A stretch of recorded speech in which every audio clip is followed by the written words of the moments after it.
the arts creative sector, I think there's a deeper impact. Why? Because if you look at how artists are earning, most of the artists are based on events. Their earning revolves around events. When I talk of events, we have live concerts. When you look at the musicians, even when the concert or the event scene is growing, evolving each year, we notice that even when not many musicians are into that, not many musicians are earning from events, the few events industry is looked at as an earning point.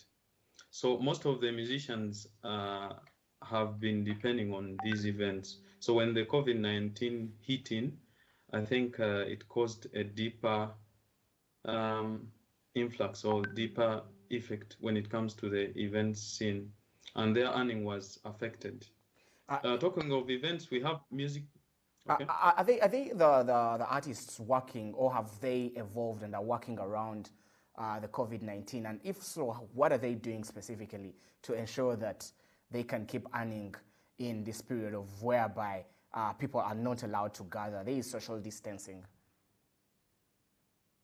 I think over time, when the COVID-19 hit, starting from last week when the alert was set out by the Prime Minister's office, then the Minister of Health, we've seen this COVID-19 fracas has been a wake-up call to most of the artists.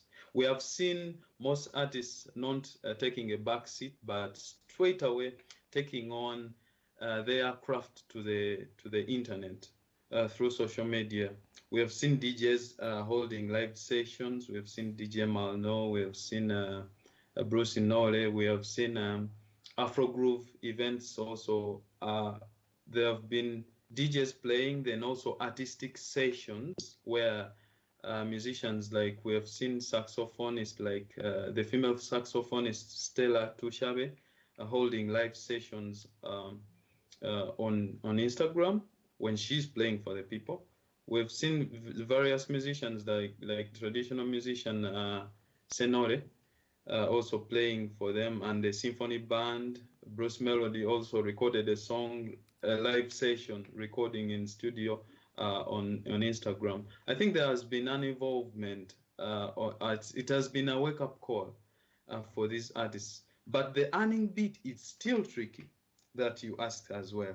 We have seen the movement onto the internet and also trying to engage the audience, but the earning bit is still tricky. Why?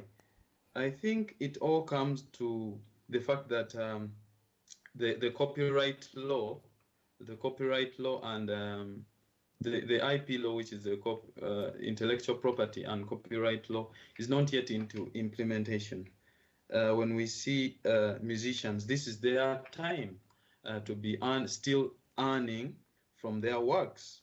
When we talk of filmmakers, the same, because cinema halls are closed and we barely have cinema halls that are dedicated to screening local content.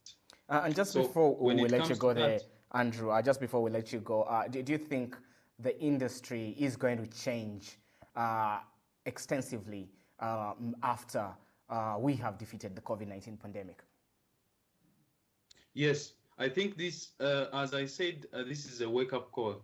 This now has to change, because after seeing that artists now have to continue earning, these are people who don't have a steady salary, as it hasn't been like that. They've been depending on live events. Now events being taken away, what next? I think after this, we are going to delve into the talks of the IP law, intellectual property law, and the copyrights. So how can they earn from their music when it's out there? So I think Rwanda should go onto tables with the Minister of Youth and Culture, partners like UNESCO, to sit and look into this. How can artists earn even from without mainstream events coming on? So this is a wake-up call, I believe. Yeah. Okay, Andrew, and just before we let you go. How is, if you could put a number to it, how much is the industry losing at this specific time? Put a number to this. Right now, I'm not yet certain because when you look, but depending on the 2018 statistics, globally, the industry, the creative industry, generates about $2.25 trillion annually. That's what it generates, $2.25 million annually. Globally. So when we are talking of something like 29.5 million jobs, 29.5 million jobs that the creative industry brings in. So that is as 2018 reports. But advancing with this even new technology, it means it's more. Then bringing it to also the East African scene. I believe it is more right now when we look at film, music, fashion also being embraced. There's a lot that I think it explains why even the governments are joining in, even the government of Rwanda, where the culture village is soon also being launched soon. So I believe there's some really good numbers to that.